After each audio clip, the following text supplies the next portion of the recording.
Assalamualaikum Bu. Ya, waalaikumsalam warahmatullahi wabarakatuh. Silakan duduk ya Mbak. Baik, Yang nyaman. Bu, makasih. Perkenalkan, nama saya Bidan Gifty, bidan yang sedang berjaga pada siang hari ini di puskesmas ini, Nggih. Sebelumnya Mbak dengan atas nama siapa, Nggih? Dari mana? Atas nama Tova dari Cilacap. Oh Bu. iya. Ada yang bisa saya bantu? Begini Bu, saya masih bingung tentang kesehatan reproduksi saya. Jadi saya mau minta penjelasan dari Bu Bidan. Sebelumnya udah tahu belum apa itu kesehatan reproduksi? Belum Bu. Ini ya, saya akan menjelaskan kepada Mbak agar Mbak lebih paham ya nantinya dan bisa diaplikasikan ke teman yang lain, diinformasikan lagi ya. Yang pertama saya akan menjelaskan tentang pendekatan siklus hidup kesehatan wanita ya Mbak ya. Ini sangat penting sekali.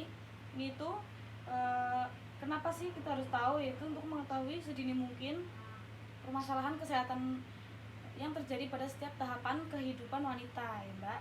Nah, masalah mendasar kesehatan wanita telah terjadi tuh jauh sebelum memasuki usia reproduksi. Nah, udah tahu belum usia reproduksi itu berapa? Belum Bu. Belum, yaitu usia 15 sampai 49 tahun ya.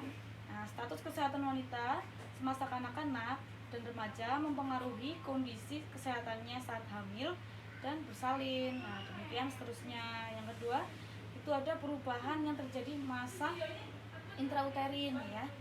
Itu adanya pertumbuhan dan perkembangan janin di dalam uterus itu sangat berkaitan dengan kondisi kesehatan ibu dan bapaknya ya, bagaimana kondisi kromosomnya.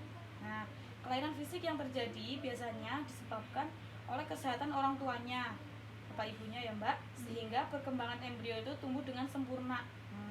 Pada fase ini tuh Mbak, untuk ketercukupan gizi itu sangat penting untuk dapat tumbuh dengan sempurna, dikenal juga dengan 1000 hari pertama kehidupan dari 0 sampai 1000 hari itu 3 tahun ya.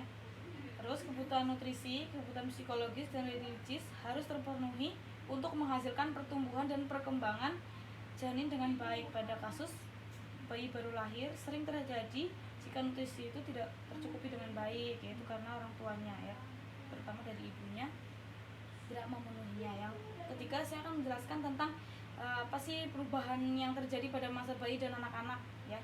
Itu seperti halnya masa intrauterin, bahwa kebutuhan bayi dan anak-anak harus tercukupi dengan 3 hal, yaitu ada nutrisi, psikologis, dan religius. Ditambah lagi dengan hubungan sosial ya Mbak, agar seorang bayi dan anak-anak itu tumbuh dengan bias beradaptasi dengan lingkungannya.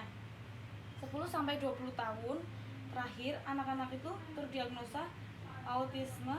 Salah satu faktor penyebabnya adalah itu ada lingkungan yang kurang mendukung, dikarenakan pola asuh yang lebih dominan dengan alat elektronik, HP, TV ya. Terus untuk pertumbuhannya, misal kasus stunting yang begitu banyak ya Mbak, saat ini tuh banyak banget kasus stunting karena kurangnya gizi yang terpenuhi masa 1000 hari pertama kehidupannya ya, yang tadi saya jelaskan. Nah, selanjutnya ada perubahan yang terjadi pada masa pubertas. Tuh ada masa awal diketahuinya berfungsinya alat-alat reproduksi wanita, yaitu masa pubertas ya Mbak, udah tahu ya. Terus karena ini bisa diketahuinya siklus menstruasi. Di samping itu, kasus yang sering terjadi itu anemia pada remaja. Nah, dan penyakit yang menular seperti hipertensi, DM, ginjal ya Mbak ya. Karena pola makan yang tidak sehat, konsumsi makanan yang tidak seimbang. Nah, itu biasanya kalau dari SMA itu kan ada pil cantik, itu sebenarnya harus banget itu diminum Mbak, jangan dibuang-buang ya. Terus kehamilan remaja ya itu sering terjadi, seks komersial dan penyalahgunaan obat, terus kekerasan seksual dan lain-lain. Selanjutnya ada perubahan yang terjadi pada masa reproduksi ya. Itu masa reproduksi itu masa kesehatan wanita dewasa yang paling optimal dengan bisa memperhatikan keteraturan menstruasi ya. Terus sehingga di periode wanita melalui fase kehamilan, bersalin, terus nifas dan KB. Nah, permasalahan anemia, abortus, ISK, terus infeksi saluran kemih, infeksi intrauterin, praktek tradisional yang berbahaya ya. Lalu yang terakhir ini ada perubahan yang terjadi masa klimakterium. Klimakterium itu masa menopause ya Mbak ya, menopause ini yaitu masa usia di atas 45 tahun dengan ditandai mengalami ketidakteraturan menstruasi bahkan sampai berhenti menstruasi berturut-turut selama 12 bulan ya. Terus masalah keluhan yang sering dialami yaitu siklus menstruasi panjang atau keringat dingin juga bisa, terus merasa panas pada muka, jantung berdebar-debar, demensia atau Alzheimer, insomnia ya, sulit gangguan tidur, keadaan psikologis dan emosi yang fluktuatif dan lain-lain. Hal ini disebabkan oleh biasanya itu sebagian besar disebabkan adanya kondisi hormonal yang sudah berubah, yaitu adanya penurunan hormon estrogen karena sudah tua ya.